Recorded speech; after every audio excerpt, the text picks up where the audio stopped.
안녕하십니까? 정현우입니다. 오늘은 갑오월주에 대해서 말씀을 드리겠습니다.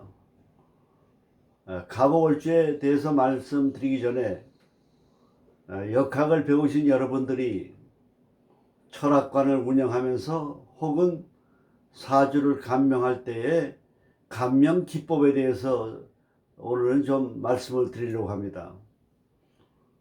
이 상담을 할 때 주의할 점은 상담사의 말 한마디가 상대방에게 용기와 희망을 줄 수도 있고 좌절감과 마음의 상처를 줄 수도 있고 상대방을 죽음으로 몰아갈 수도 있는 중요한 이치가 바로 상담이라고 하는 것을 아셔야만 하겠습니다. 우리가 상담을 할 때 나쁜 점이 많이 나올 수가 있습니다. 파산이라든지 또 혹은 죽음이라든지 운세가 불길하다든지 이런 나쁜 요인이 많이 나올 수가 있습니다. 그럴 때는 그런 나쁜 얘기는 하지 않는 게 좋습니다. 그러면 사실대로 얘기해야 되지 나쁜 점을 얘기하지 말라 그러면 되느냐 이렇게 반문하시겠습니다만은 나쁜 얘기는 뭐냐 하면은 주의하라 얘기해야 됩니다. 주의하라. 지금 운세가 여러 가지로 좋은 운이 아직 오기 전이니 좌절하지 말고 미래를 위해서 준비하십시오. 이렇게 준비하라. 사람이라고 하는 건 모든 것이 마음에서 병이 생기고 마음에서 건강이 생기고 마음에서 운세가 지배합니다. 마음가짐. 상대방의 마음에게 용기와 희망을 줘야 됩니다. 운이 나쁘다고 하는 건 바로 뭐냐면 겨울이 지나면 봄이 오는 겁니다. 죽으라 하는 법이 없는 겁니다. 희망을 줘야 됩니다. 이게 상당 기법입니다. 그리고 조심하라. 조심하라. 주의하라. 조심하라. 같은 얘기입니다만은 인신사회 역마살이 많은 사람은 교통사고가 나면 대형사고가 나요. 운전할 때 조심하고 교통법규를 지켜야 돼요. 그래서 운전할 때 조심하라 이겁니다. 또 사주의 양팔동, 우리가 사주를 볼 때는 음양하기 때문에 이 사주가 양이 많은가 음이 많은가 첫째 그걸 봐야 됩니다. 그 양이 많은 사람은 벌리기를 좋아하죠. 욕심이 많죠. 과욕이죠.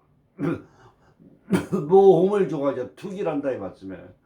그것은 바로 그런 원인에 의해 가지고 사기를 당할 수 있고 실패할 수 있는 요소가 되는 겁니다. 그래서 양팔동인 사람은 규모를 안정감 위주로 균형을 유지하라. 이게 중요한 겁니다. 반면에 음팔동, 음이 많은 사람은 소극적이죠. 의존적이죠. 계산적이죠. 그러다 보니까 기회 포착을 넣습니다. 그럴 경우에는 기회가 왔을 때는 포착하는 결단이 필요하다는 것을 얘기해 줄 필요가 있는 겁니다. 그래서 첫째는 항상 이 음양을 봐야 돼. 음과 양의 역학은 음양학입니다. 그 다음에 이제 우리가 오행학이라 그러지 않습니까? 오행학. 오행을 딱 살필 때 목화토금수에 무슨 오행이 많으냐 이걸 보셔야 돼요. 목화토금수 무슨 오행이 많고 무슨 오행이 많으냐. 목이 많으냐 화가 많으냐 목화가 많으냐 금이 많으냐 수가 많으냐 금수가 많으냐.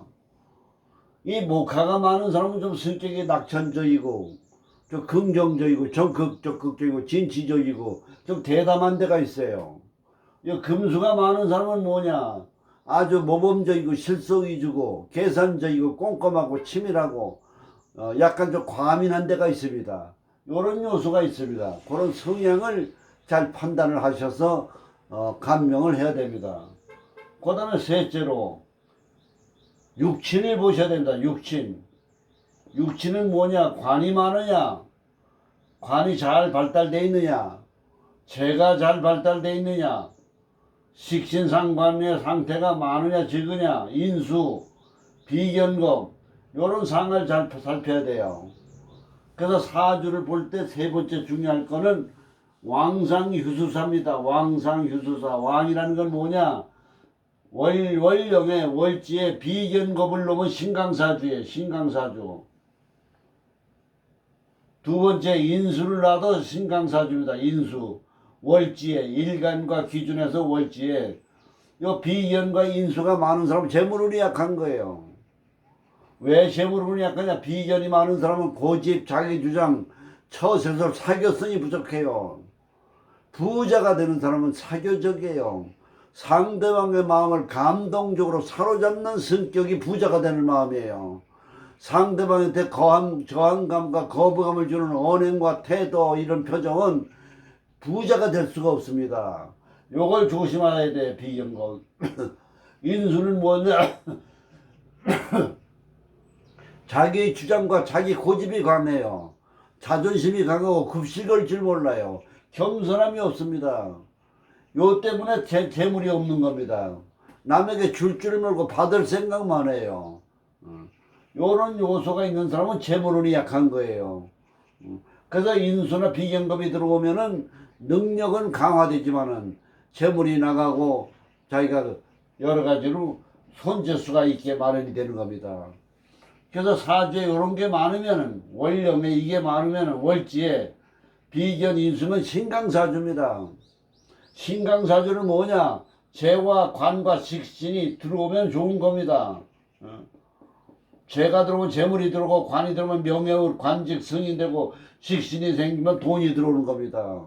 이렇게 해석하면 돼요. 어렵게 생각하지 마시고. 근데 사주에 제일 약한 사주가 관입니다. 관. 월지에 관을 놨거든요. 관이 월지에 있으면 그 신약사주, 제일 신약한 사주예요. 이 관이라는 건 뭐냐? 아주 모범적이에요. 예절이 발라요. 융통성이 없어요. 융통성. 그래서 관리들이 탁상공론이라는 거예요. 융통성이 없어요. 관리들이. 그래서 이 융통성이 없어요. 그래서 관이 들어오는 사람은, 관이 사주에 있는 사람은 신약사주에, 요 신약사주인 사람은 뭐가 들어와야 좋으냐? 비견겁이 들어와야 좋은 겁니다. 비견겁이. 재물이라고 하는 건, 재라고 하는 건 뭐냐? 항상 식신상관이 들어와야 좋습니다. 식신상관.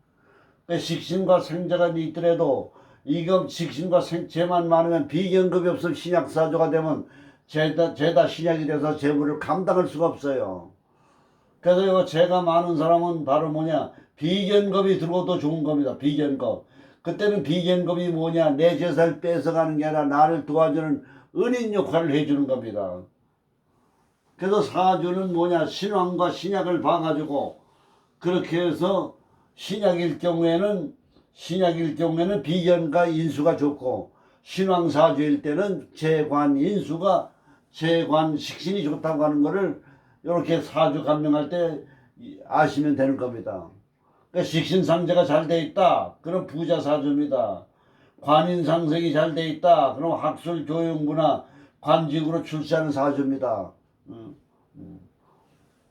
비견급이 너무 많다, 그러면 독불, 장군, 아나, 모인, 자기 주장이 강하고 비사교적이다 이거예요. 인간관계가 원만치 못해요. 그래서 양인격이나 걸록것 같은 신강사주는 수양을 많이 해야 되고 신앙생활을 해야 된다고 이렇게 보는 겁니다.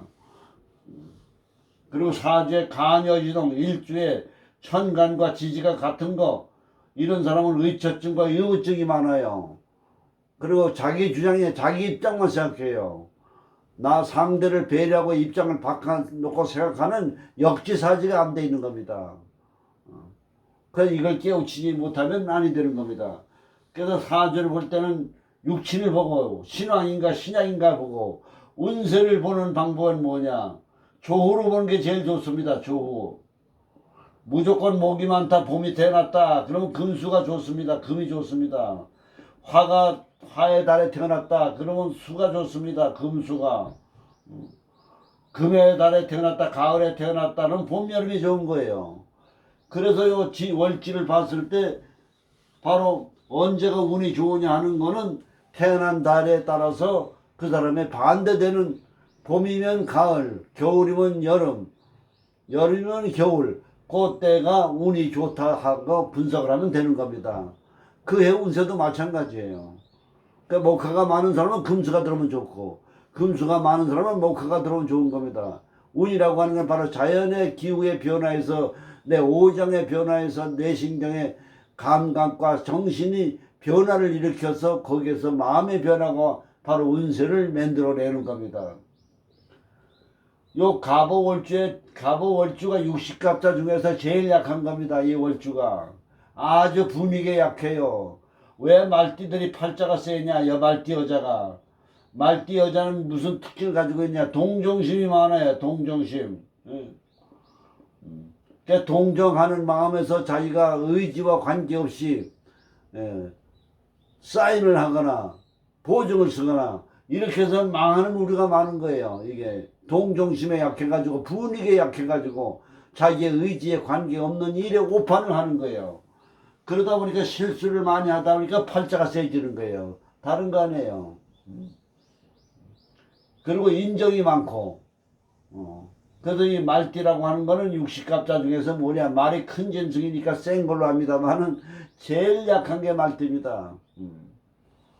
갑이라고 하는 건 뭡니까? 이게 어린 나무입니다. 유치해요. 1월 나무가 되어가지고, 우리가 성목이라고 하고 제목이라고 하고 동량지목이라고 합니다만은 1월 나무가 돼서 아주 유치해요. 오화는 촛불입니다. 그래서 갑오월에 태어난 사람은 이런 환경 속에서 살았기 때문에 열해요.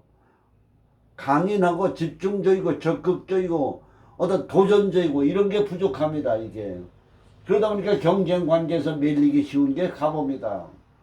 근데 갑은 뭐냐? 돈을 깔고 앉았어요. 목생화. 그래서 재물운이 좋아요. 그래서 부자가 됩니다. 그러니까 부자가 되고 재물운도 좋은데 돈을 날리는데 하루아침에 망할 수 있는 요인을 가지고 있는 겁니다. 그러니까 돈이 많은 부자는 항상 내가 망할 수 있는 원인이 뭔가를 알아가지고 그거에 대한 관리와 안정 위주의 주의와 조심을 하고 경계심을 가져야 돼요. 이게 갑오의 특징입니다. 그리고 갑오월에 태어난 사람 따뜻한 여름이고 나무는 봄이니까 이게 화려한 사주예요. 그 색깔은 뭐냐? 검정색, 하얀색이 좋아요. 이 밝은 사람이 또 붉은색 같은 거, 빨간색 같은 걸 입으면, 옷을 입으면, 패션을 입으면 기가 분산돼 버리고 마는 겁니다. 그래서 갑오월에 태어난 사람 계약을 하러 갈 때나 입시를 보러 갈 때나 그럴 때는 하얀 옷과 검정 옷을 입고 가는 게 좋다고 봅니다. 그 다음에 5월하는 건 도화살이에요. 말띠는 도화살인데 말 약한 데다가 분위기에 약해가지고 나이트 클럽이라든지 캬바레 같은 데 가면 여자가 요 갑오월에 태어난 여자는 거기는 나온 남자들한테 말하자면 제비족들한테 말하자면 그 자기가 정조를 잃거나 그래서 모든 일에 재산을 손실당할 우려가 굉장히 많은 요소가 있는 게 요 갑오월에 있는 사람의 특징입니다. 그렇기 때문에 유흥업소 같은 데 가지 말고 남자를 조심해야 됩니다. 남자 조심을 해야 돼요. 남자는 뭐냐? 연한을 조심해야 돼요. 연한.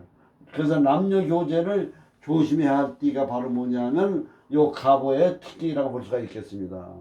그리고 갑이라고 하는 건 너무 낙천적이 되기 때문에 경거망동하고 가는 몸이가 목은 욕심이 많아요.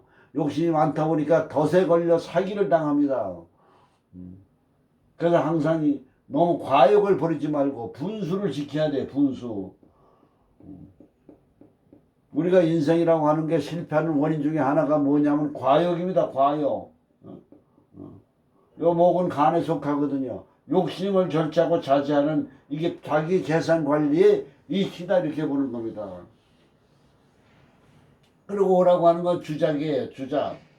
주작이라는 건 뭐냐? 말이 많아요. 부부간이나 인간관계에서 말을 하더라도 남의 얘기를 듣고 얘기하는 습관을 가져야 돼요. 유능한 리더는 어떤 의제를 가지고 결정을 하고 토의할 때 절대 자기가 먼저 얘기를 하진 않습니다. 대표자가 자기가 얘기를 하면 아랫사람들을 악심하는 근성이 있어서 무조건 호응을 해요. 그럼 다른 의견과 아이디어가 나오지를 않아요. 그때 유능한 지도자는 뭐냐? 모든 사람에게 의견을 묻고 난 다음에 마지막에 자기 의견을 종합해 가지고 의사를 결정하는 겁니다. 그리고 이 말이 많다가 보면 뭐냐 쓸데없는 얘기를 많이 합니다. 요 입이 근질근질 해가지고 남의 험담도 잘해요. 비평을 잘하고 말 조심을 해야 됩니다. 그래서 이 굴소수를 조심하라 이렇게 나오는 겁니다. 그래서 갑올에 태어난 사람은 여러 가지로 성정은 심성이 약하고 동정심이 많고 좋은 데가 있지만은 욕심이 많고 과욕에 흐르고 분위기에 약해서 재산 관리에 문제점이 있는 성격의 특징을 가지고 있고 그런 환경에서 태어났다고 보면 되는 겁니다. 그래서 갑올에 태어난 사람들은 항상 심서식고하고 의지력을 가지고 자기 확고한 신념을 가지고 주변에 휩쓸리지 않고 그리고 좀 도전적이고 뭔가 좀 강력한 자기의 집중력을 갖는 그런 운명을 개척하는 자세를 갖고 인생을 살아가야 된다 이렇게 생각하는 것입니다. 감사합니다.